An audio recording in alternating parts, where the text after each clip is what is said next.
Are you constantly fixated on your body? Do these anxiety symptoms draw you towards a potential physical illness or disease? My friends, are these anxiety symptoms dictating what you do in every aspect of your life?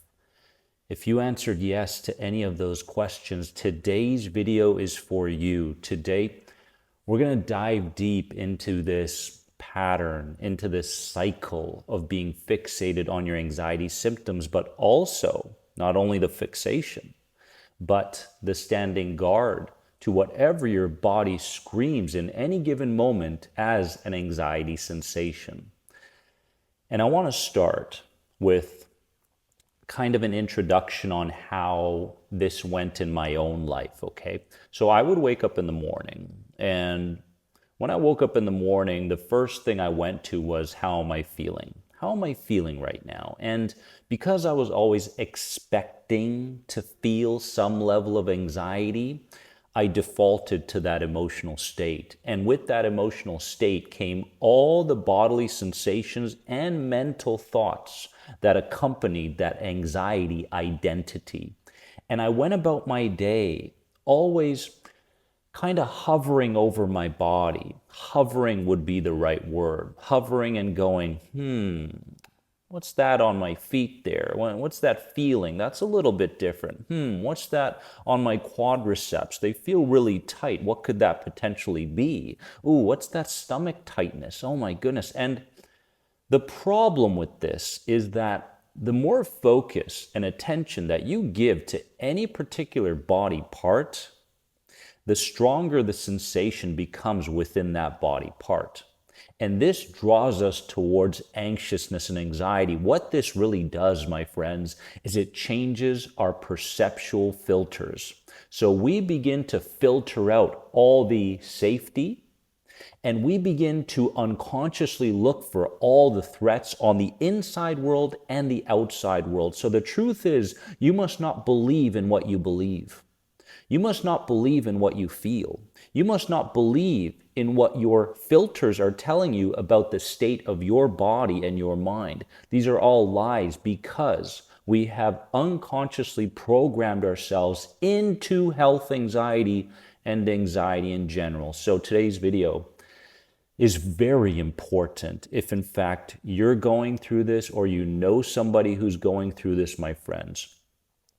And this is what we start with. Every moment of deep fear holds within it the opportunity for deep inner change. Now, this is the perspective that you must begin to adopt, because right now the perspective that you have is this overbearingness over your body, is this overprotection over every sensation and every body part that you have. And we're moving from a place of protecting ourselves to allowing ourselves to see the opportunity within fear. That right there is a more than anxiety moment. Take it in, my friends. Take it in because it's so important. So within fear, there is opportunity. Opportunity for what, Dennis? The opportunity to move away from the beliefs that we don't know about. The beliefs that we don't know about? Yes. The beliefs that are coming from your subconscious mind and body based on the programming between conception and around the age of 5. And we're moving away from those beliefs that we don't know about, that are hanging on at a deep level, that are running every perspective and behavior in our lives. We're moving away from those, and we're moving towards the beliefs that we create. We create the beliefs from this moment forward, and we see fear as an opportunity. Now, let's say you're going about your day, okay?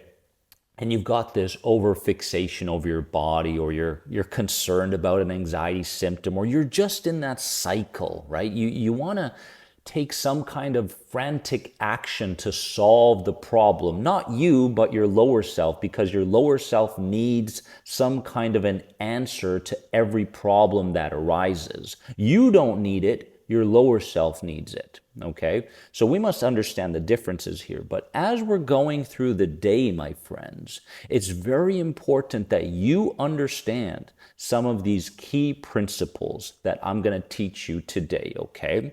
So listen up. Number one is the understanding. I want you to understand what's going on here at a deeper level. I don't want you to think in line with the perceptions over your anxiety and your anxiety symptoms. Let's move away from that form of thinking. Let's begin to adopt a new perspective and lead ourselves in a new direction that moves away from franticness and protectiveness and moves towards inner peace and the idea of surrendering and letting go. We don't need an answer to every single anxiety symptom. So we start with the principle of understanding. Ooh, when I got this one, everything changed for me, okay? And I think it's going to change for you as well. It is the part of you that creates the symptoms that is also the part that checks in on them. Let me say that again. It's the part of you that creates the symptoms that is also the part that checks in on them. Why? Because whatever emotional state has been the most consistent in a person's life is the one that this lower self would have you default to. Therefore, it's not the actual fear of the symptom, but rather the prolonging of fear and a fear-centered identity that is at play here. You must understand this. It's not about the anxiety symptom. It's not about the potential disease or illness. It's not about the catastrophe that's coming through your mind in those very moments. It's about prolonging an anxiety identity out of the fear of change that the lower self has for you. So what we're dealing with here isn't so much the fear of, something going wrong in the body, although front and center, that's what it may seem like. What we're really dealing with here is the fear of losing more control in our lives. We're dealing with the idea of adopting uncertainty into our lives. We're dealing with the fear of change and what the unknown may bring with it. What's interesting in my own anxiety disorder healing journey is that when I began to trust, and that's a very key word, when I began to trust in my option to allow something to be as it may without allowing that franticness to lead me, that's when things started to change in my life. Trust is that very important ingredient that takes us away from overprotecting and being fixated on anxiety symptoms and towards leaving things alone because there is a higher power or there is a deeper intelligence that can take care of something that we are consciously worried about. And you must understand this. As much as you may think that you are the one that's leading your life all the time, the very truth is this. When your frantic mind gets out of the way, the body can do its own healing. Isn't that interesting?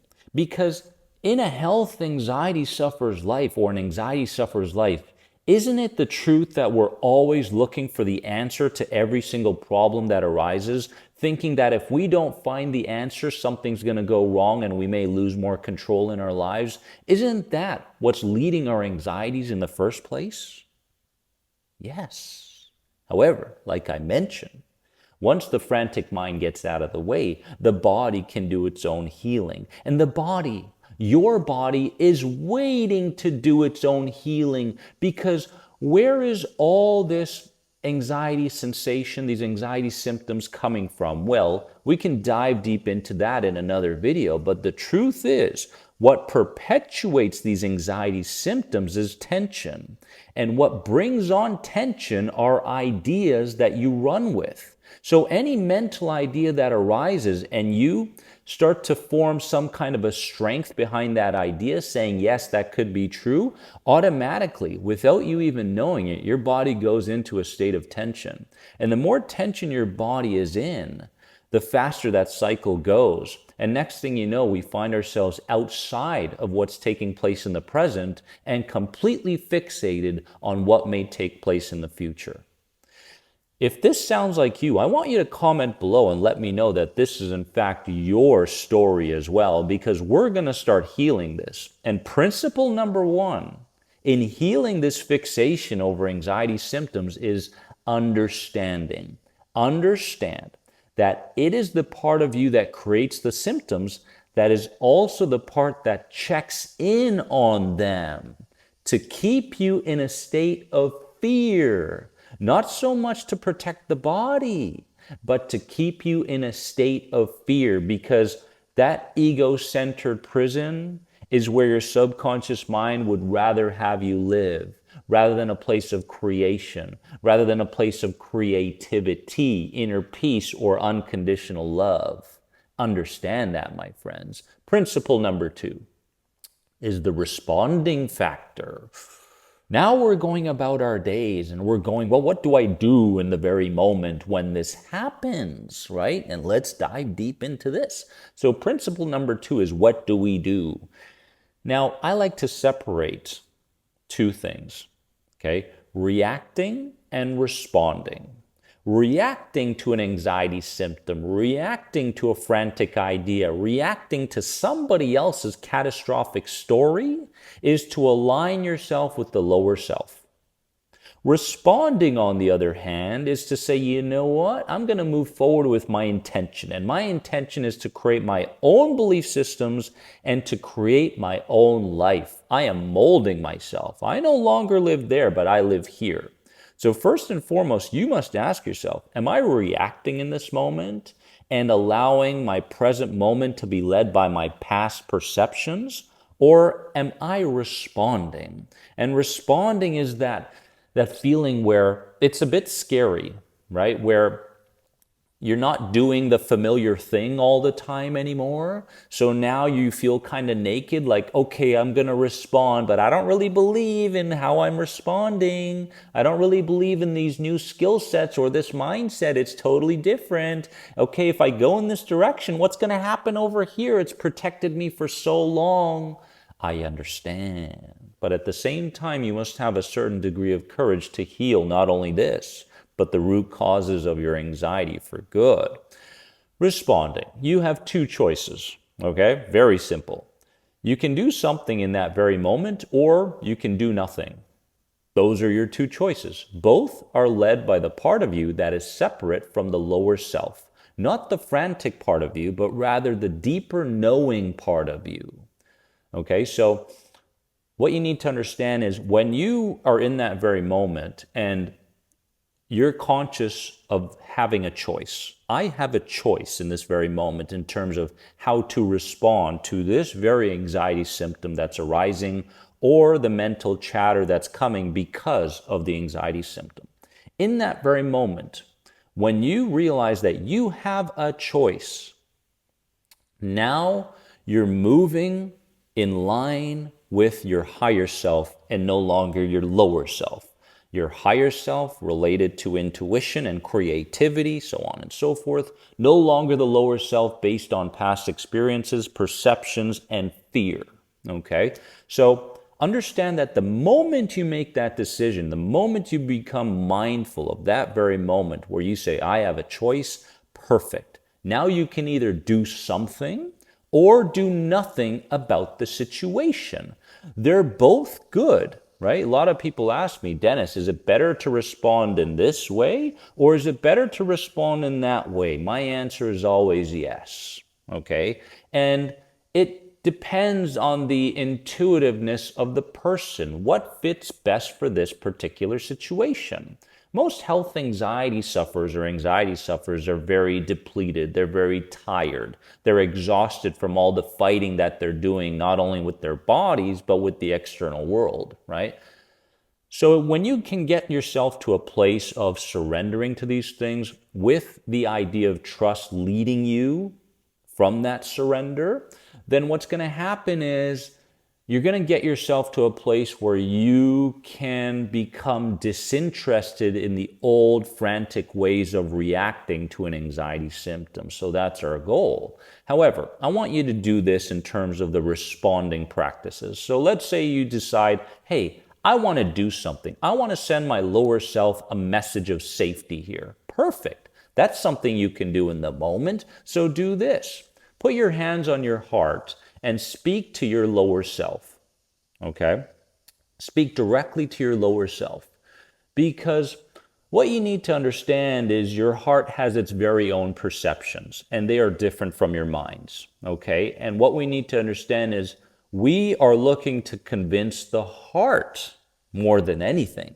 So in that very moment, you're feeling kind of anxious and sensitive. Okay, put your hands on your heart and begin speaking to your lower self.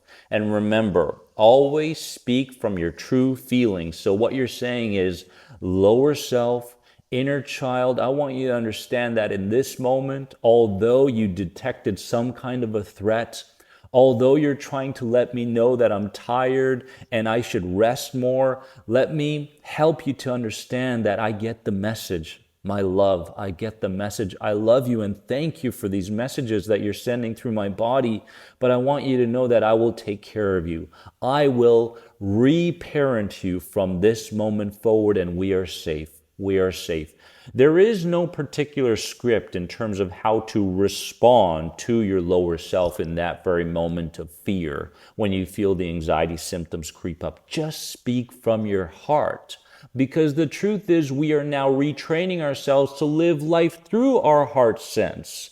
For so long, we've been living through our minds, and look where it's taken us. It's taken us down the path of catastrophe, thinking that the world is so very unsafe that we can't even walk outside of our house without something going wrong internally or externally. This used to be my life. I don't want this to be your life, my friends. Hands on the heart, responding directly to your lower self. How powerful is that? If this video is speaking to you so far, give it a like, comment below. Or, remember what we said, you can do something or you can do nothing. You can surrender in that moment. And this surrender session will help you get there in the very moment when fear arises.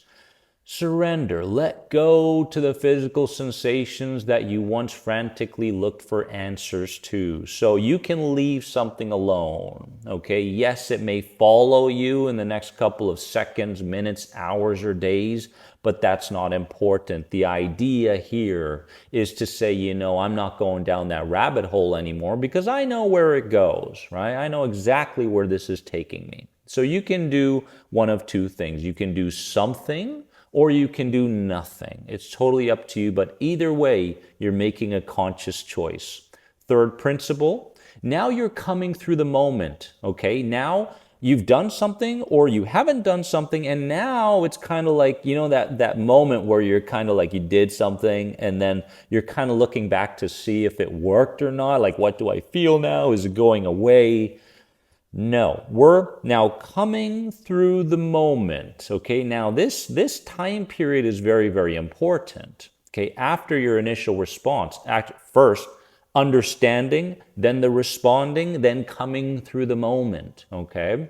Slowly and compassionately allow your focus to turn to what's safely taking place externally in that moment, while allowing the fragments of fear to run its course through your body. This is a skill. It's not going to happen right away. But now, as you move away from that frantic checking in on the anxiety symptoms, now you're slowly pulling your attention to what's taking place on the outside, because it's your five senses that creates your thought processes. So the moment I go, oh man, I'm really seeing the nature outside. Look at how the wind is blowing so effortlessly away from those trees. It's absolutely amazing. What can I hear? I can hear the river outside. I can hear people speaking. So the moment as you move away from the thing that you just did towards your inner self, now you're going, okay, I'm moving through this moment right now, and I'm pulling my attention to what's safely taking place in the external world. So it's not about running away from the feelings. It's not about running away from the thoughts. It's gently and compassionately moving your focus to what's taking place in the outside world. That's another more than anxiety moment, my friends. I'm so proud of you for sticking with me until this part of the video. You are truly committed to your healing journey over anxiety. I can see that. Let's keep going. We can do this. So coming through the moment, engage in your five senses, what's taking place in my outside world, and you are safely moving your attention from the inside to the outside. This is powerful. Okay, remember again, you need to master your lower self, not be the master of your lower self. That's it right there. You are mastering your lower self and all the elements that come from the lower self. The mental chatter, the anxiety sensations, the past traumas. They're not past traumas, they're just perceptions of trauma. My friends, anything that comes from the lower self, you are mastering now, no longer being mastered by. And we move to principle number 4. Begin seeing your higher self as the one in control, right? The one that is the master of the lower self, as I mentioned, and not the other way around. Anything that reminds you of anxiety is just trying to pull you back into familiarity.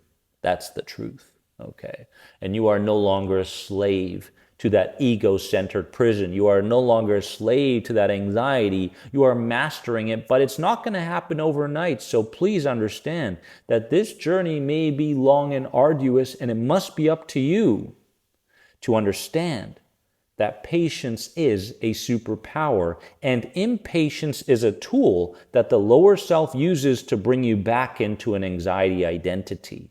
My friends, what's the biggest epiphany, moment of clarity that you gained from this video? Please leave a comment below, because I'd like to know where you are in the stages of your anxiety healing. And if you know somebody who's suffering, if you know a group that's going through a tough time, share this video with them, my friends. Remember that you are more than anxiety. I love you. Let's keep going. Bye-bye.